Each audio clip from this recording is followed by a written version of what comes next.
আমি এই শহরের আকাশ দেখেছি, জমি দেখেছি, শত শত নামাজি দেখেছি যারা কিনা ঠিকমতো সূরা ফাতিহাই জানে না। কত শত ইমাম দেখেছি যারা কিনা নিজেরাই হাদিসের শিক্ষা মেনে চলে না। আমি এমনও মুসলিম দেখেছি যারা কিনা যৌতুকের টাকায় সুখ খুঁজে।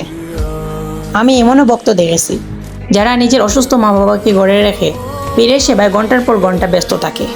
এই শহরের কত কিছুর সাক্ষী আমি। আমি কি ক্ষমা পাবো?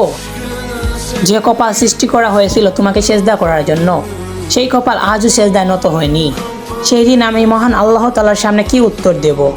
ফজর চলে যায়, জোহর আসে, আসর পেরিয়ে মাগরিব শেষ হয়ে যায়, তবুও আমি এশার অপেক্ষায় থাকি।